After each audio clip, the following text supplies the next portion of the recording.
pamahalaan, executive, legislative, judiciary, na nagpa-function kaugnay sa isang napakahalagang panukalang batas. After na ipaubayan sa Committee on Finance and Appropriation o kung ano man yung kulang, di ba dapat kung ano man yung itinuto nila, pina-aprobahan sa plenary ng both houses? Hindi. Kaya nga kung maaari, pakibasa yung huling talata. Yung mga pumirma ng Bicameral Conference Committee report, inotorisa yung komite na punuan yon dahil nga sa haba ng panukalang batas na ito. Dahil kung hindi, kailan matatapos yon? Dahil kung may correction palagi na maliit man o malaki, babalik ka palagi ng paulit-ulit, lalong hindi natapos yon. Tulad ng ginagawa madalas dito. Minsan yung clerical errors, bagaman wala nga ganung pahina, ganung talata sa mga pinapasa naming batas, bagaman walang ganung talata, yung clerical errors minsan kinokorek na rin basta't may pahintulot ng magkabilang panel. Ano? Di ba tantamount to delegating the legislative powers to a smaller body? Hindi. Dahil susundin din naman nila yung naunang pinagkasunduan, hindi lang naisulat doon sa dapat pagkalagyan. Hindi sila ang nagpapasya. Sir,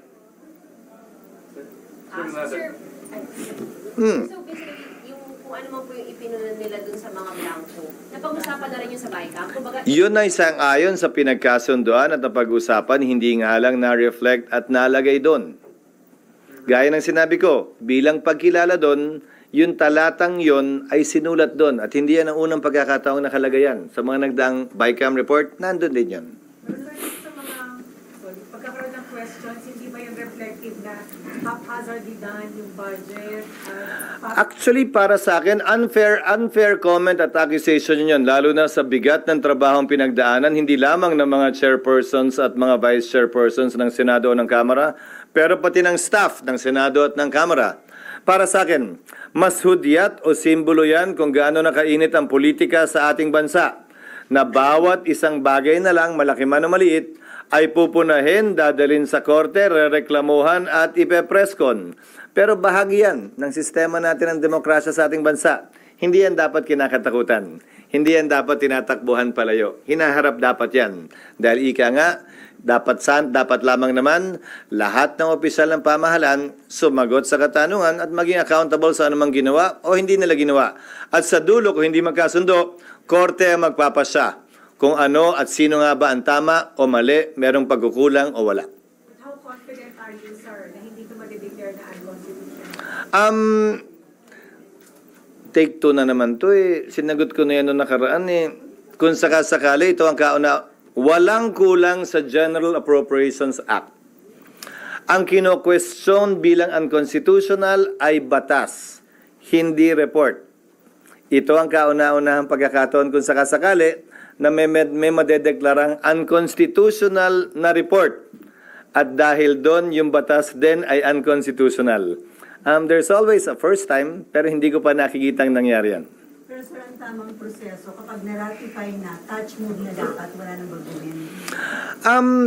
Ulitin ko clerical errors can be corrected at nakasulat palagi talaga yon. Pwedeng punuan ng kulang. Nakalagay yun doon. Pangalawa, may desisyon ng Korte Suprema na kung may pagkakaiba sa journal, sa pinagdebatihan, yan ang katumbas ng Bicameral Conference Committee report sa mas simpleng mga batas. Kung may conflict sa pagitan ng journal at ng enrolled bill, ang tawag dyan journal entry rule o enrolled bill principle. Nagdesisyon ng Korte Suprema sa mahabang mga desisyon na ang sinusunod at pinapairal na batas sa ating bansa ay ang tinatawag nating enrolled bill. Kung ano ang nandun sa batas na pinirmahan ng Pangulo, yun ang batas. Hindi ko anumang report bago nun. At yan din ang sinulat namin sa Bicameral Conference Committee report nga na kung may pagkakaibang Bicam report, kulang man, sobra o mali ang total, at yung actual na enrolled bill, yung enrolled bill ang susundin. Yung enrolled bill ang mananaig dahil yon ang batas. Pero once na may mag-question sa Supreme Court, kasama mo ang Senate at House na magpapaliwanag at sasagot. Depende kung sinong, hindi ko pa kasi nababasa, mahirap sumagot at magkomentaryo sa isang kaso kung anong gagawin namin dahil hindi ko pa nakikita yung kanilang petisyon. Kung ano man ang kautusan ng Korte Suprema, ay siyempre, susunod ang Senado. Sir, another matter. Sir, yung investment ng MIC sa NGCP, is that good investment? Hindi para sa akin na pagpasahan yon. Isa ako sa mga bumoto laban sa creation ng MIC. Siguro isang simpleng katanungan ko sa MIC. Yung kinuhang pera mula sa Land Bank at DBP, kung hindi nila kinuha, ay kikita ng 6% kung ito'y pinambili nila ng government securities. Dito ba sa investment nilang to? Kikita din ng 6% ang dalawang bangko mula sa perang nilagak nila sa MIC. Katumbas ng kikitain sa government securities. Kaya nga napakahaba ng interpelasyon ko nung panahon sa MIC. Dahil gusto kong unawain at intindihin, ano ba talaga ang layunin nito? Dahil iba't iba ang naririnig ko. Ito ang layunin daw para magkaroon ng mas malaking control. Hindi ba? Sa transmission system natin. Hindi kiyata naalalang nakita yon sa MIC. Pangalawa, ito daw ay para tiyakin na secure yung ating transmission system. Hindi ko rin yata nakita yon dun sa MIC law. At panghuli, sang-ayon sa MIC law din, hindi pwedeng mag-govern, magpatakbo ng negosyo ang MIC, kung maalala ninyo. So, paano nila matitiyak yung mga bagay na yan kung hindi sila pwedeng magpatakbo ng negosyo? Bagaman minoriya sila, hindi sila pwede maging opisyal ng korporasyon. Sir, yung MIC bought in dun sa shares ng Synergy, yung local partner na sa NGCP. Should they instead target yung SGCC shares? Yung Hindi ko rin maintindihan. Baka ayaw ibenta. Baka ang gustong ibenta. Again, a sale is an agreement between two parties willing to sell and willing to buy. So nagkasundo sila at nagkasundo sila sa presyo, pero medyo mahaba pang prosesong to. Dahil ang NGCP ay listed company. At kung may ganitong uring block shares na binibenta, sa pagkakaalala ko, may mga prosesong pagdadaanan pa ito, lalo na pagdating dun sa publicly owned shares na nakalist sa stock market at sa stock exchange.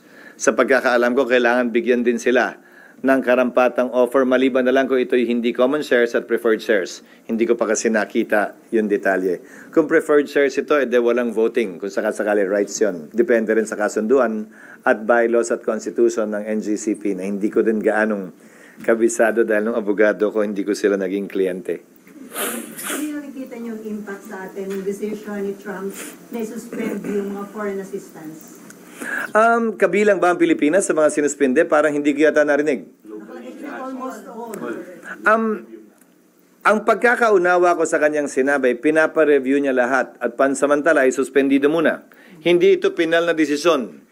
Pangalawa, ni-reiterate ng bagong Secretary of State na si Ginoong Rubio ang kanilang patuloy na pagsuporta sa Pilipinas at gayon din sa pagpapanatili ng stabilidad dito sa rehiyon na ito.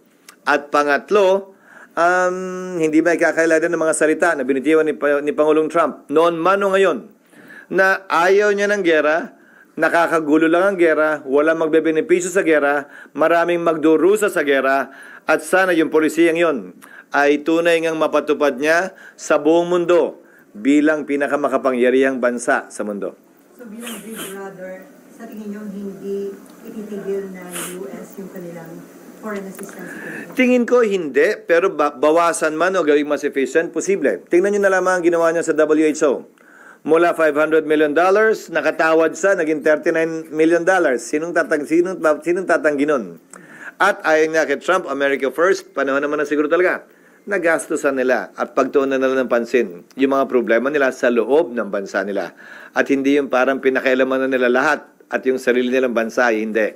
Panahon na, ika nga ni Pangulong Trump, to start looking inwards before they go and start looking outwards. Is there a need para makipag-communicate ang DFA sa counterpart nila para I think we already are doing that. I think our ambassador is an able ambassador in the person of Ambassador Babes Romualdez. And I think, in fact, he has already obtained an audience with President Trump. I've seen pictures of our ambassador with the president-elect. even before he was sworn into office. He is doing his job, I believe, and we await hopefully positive results from his endeavors. Sir, are there pending bills that you believe require urgent attention or?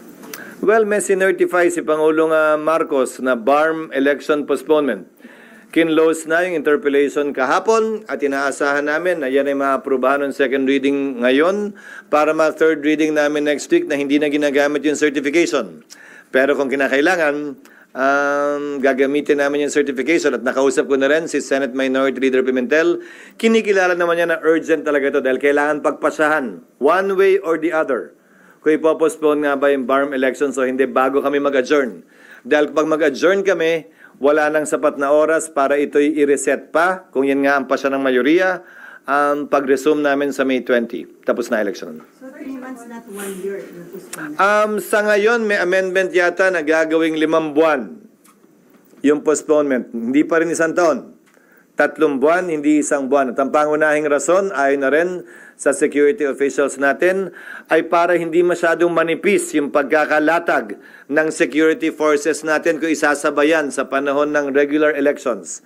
Mas gusto nila, makafocus sila at yun daw ang panahon na kinakailangan nila para mag-refocus ng security forces dun sa BARM area. Pangalawa, para mabigyan din ng sapat na panahon ng BTA kung sakasakali, kung pagpapasahan nila, na i-reallocate yung 7 seats na dapat nasa Sulu na nawala bungsod ng Supreme Court decision. Dahil kung i-reallocate yon, meron silang prosesong kailangan pagdaanan sa Bangsamoro Transition Authority, may publication pa yon, tapos kailangan mag-adjust na naman ng balota at period of filing ng COMELEC dahil hindi sila nagpa-file ng kandidato kung sakasakali sa 7 seats sa Sulu. So, binibigyan lang ng sapat na allowance at leeway. Kesa naman bumalik na naman sila sa Kongreso at humiling ng dagdag na 2 buwan o 1 buwan pang extension. Yun yung ipapanukala mamaya bilang amendment. Siyempre, pagbobotohan pa rin yan. Dadaan pa rin yan sa botohan. Pero alin yung sinertify as urgent, sir? Ang sinecertify kasi yung committee report. Ang nakalagay pa lamang dun sa committee report ay 3 months. Pero hindi naman ganun yun eh. Ang sinecertify yung bill in whatever shape, size, or form. Huhubugin yan dito. Tapos kung aprobado sa Kamara, i-adapt. Pag ayaw nila, magba-bycam kami. Tapos aprobahan yung bycam na magkabilang Kamara. Pero as far as you know, sir, amenable ang Malacanang or that is what Malacanang wants. It was Malacanang who suggested that. Yes. Sir, do you support calls for more public access to congressional records kasama po yung budget release? Ano ba ang walang public access? I'll give you an example. The BICAM is, I've been a chairman of the Finance Committee a long time ago. The BICAM is nothing secret. Both panels agree on general outlines and then it's the staff that does their work. Madalas nga, niwala na yung mga kongresista ron dahil ang kailangan actual encoding. Yun yung matagal, yung pagbalanse ng mga amount. Pwede naman buksan yun at bukas naman yun. Kaya lang, walang makikita. Pero bukas naman yun. Wala namang nagbawal. Sa katunayan, wala naman nga media nagtangka naman na magpunta eh. O nagtanong kung nasaan yun. Dahil puro encoding ang ginagawa. Kadalasan, secretarial work lang yung trabaho sa BICAM. Matapos pagkasunduan ng Kamara at ng Senado. Di ba magkaibang bersyon? So kailangan nilang i-reconcile yun. Kadalasan, puro figures lamang yung pinag-uusapan at general outline kung paano at ano ang gagawin para ma-reconcile yun. Kung may naiwang balanse pa, yun lamang ang pag-uusapan muli ng magkabilang chairman, pero yung general principles ay nando na, pinagkasunduan na. Pero sir, yung mismo... Pero walang problema doon. Sir, yung mismong budget daw ng House at ng Senate, yung budget niya, hindi in-open daw for public viewing sa YouTube, wala daw lang public. Aalamin ko, ngayon pa lamang ako hahawak kung sakasakali ng panibagong budget. Inabutan ko lamang yung budget na sa nagdaang taon, mula nung naging Senate President ako, pero wala akong alam na ganun. Pero itong unang budget na taong ito, titingnan ko kung tama nga yung sinasabi mo, na hindi sa bukas kung sakasakali. Sir, Nandun na si Coco? Nandun na si Coco, ha? Oh, wala pa buli. Confirm.